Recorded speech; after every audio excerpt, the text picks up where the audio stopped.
यो चाहिँ फिटिक्कै साडी बेर्नै नआउने साथीहरूलाई चाहिँ म सजिलो तरिकाले साडी लाउन सिकाउँदैछु आज सुरुबाटै सिकाउँछु। यो मेरो पेटीको चाहिँ पिङ्क कलरको छ कि मैले अहिले नभेटेर यो देखिँदैन भनेर यही लगाएको छु। तपाईँले चाहिँ म्याचिङ लाउनु होला। सुरुमा चाहिँ हाम्रो साडी यसरी लिनु अनि यसमा चाहिँ यहाँ छेउमा यसरी गाँठो बनाउनुपर्छ है। यो गाँठो चाहिँ किन बनाएको भन्दाखेरि चाहिँ यो गाँठो बनाइसकेपछि साडी फुत्किँदैन कि हामीलाई भन्दा अझ बच्चाको आमाहरूलाई चाहिँ धेरै नै सजिलो हुन्छ यसरी गाँठो बनाउने।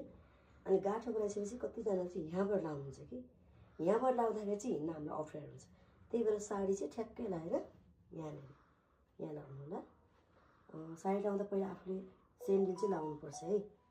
यसरी हाल्नु होला।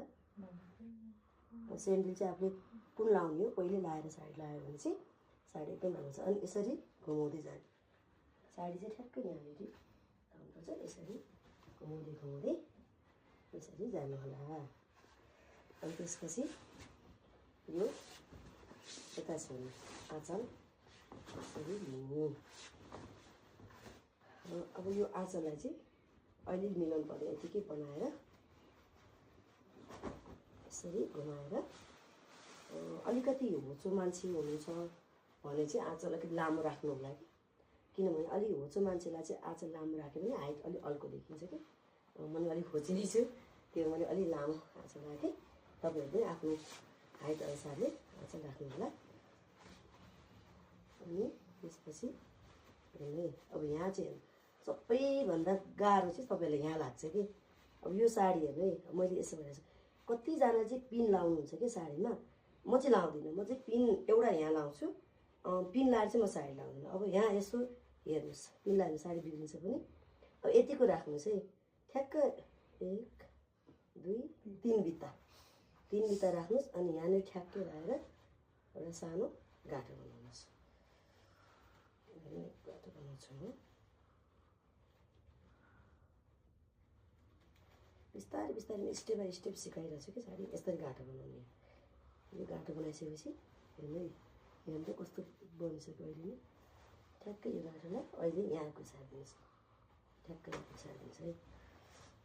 अब यति भएको छ नि कस्तो राम्रो बनिसक्यो नि यसरी घुसारिदिने गाँठोलाई। त्यसपछि यहाँबाट मजा पार्दै जाने। म चाहिँ साडी लाउँदा पिन लाउँदिनँ कि साडी बिग्रिन्छ पिनले।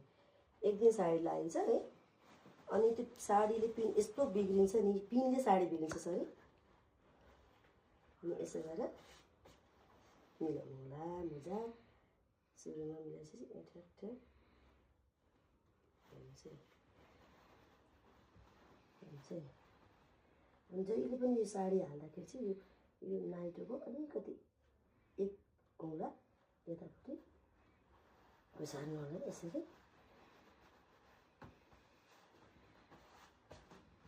पेट देख्यो भनेर चाहिँ फेरि नराम्रो कमेन्ट आउला। अब अलिकति साडी लाउँदा पेट देखिन्छ भने कि पेट देखिन भने साडी लाउँदै हुँदैन। अब यो यतिकै भयो नि चाहिँ अब म आँचल बनाउँछु। साडीको सबैभन्दा महत्त्वपूर्ण भाग चाहिँ आँचल बनाउनु हो कि। यति यो आँचल प्रायः कसैलाई पनि आउँदैन कि आउनु त आउँछ तर नजानेर नआएको है यो चाहिँ। अब हेर्नु हामीलाई आउने हजुरलाई नआउने त हुँदैन यो नजानेरै हो कि। अब यहाँनिर सुरुमा यति गरेपछि यहीँनिर पिन लगाइदिनु क्या तपाईँहरूले। पिन लगाइदिनु यो आँचल यतिको बनाइसकेपछि हजुरहरूले ठ्याक्कै माथि नै एउटा पिन लगाइदिनु किनभने फुत्किन्छ नि त। यसो भएपछि तपाईँलाई सजिलो हुन्छ यसरी पिन लगाउनु। पिन लगाएपछि अब यसलाई मिलाउँदै मिलाउँदै मिलाउँदै मिलाउँदै मिलाउँदै यसरी जाने। यो चाहिँ झ्याउ हुन्छ भन्नुहुन्छ उनीहरूलाई पटाउँदै पटाउँदै पटाउँदै पटाउँदै यसरी। अनि यहाँबाट चाहिँ अलिकति फोल्ड गर्दै आउनु होला यहीँबाट यसरी फोल्ड गर्दै यसरी फोल्ड गर्दै यसरी फोल्ड गर्दै आउनु होला। चाहिँ यहीँबाट फोल्ड गर्दै आउनुपर्छ कि सजिलो एकदम। त्यसो गऱ्यो भने चाहिँ माथि मिल्छ कि। हेर्नुहोस् है मैले यहाँबाट फोल्ड गरेँ भरे ठ्याक्कै फोल्ड भएर आयो कि। अब यहाँबाट एकचोटि यताबाट आएर फोल्ड गऱ्यो भने चाहिँ मिल्दैन क्या यो साडी। यस्तो गरेर यो अलिकति बढी भयो होइन, यसलाई अलिकति बढी भएपछि यहाँबाट चाहिँ लिने, यसलाई यहाँबाट यसरी लिने होइन।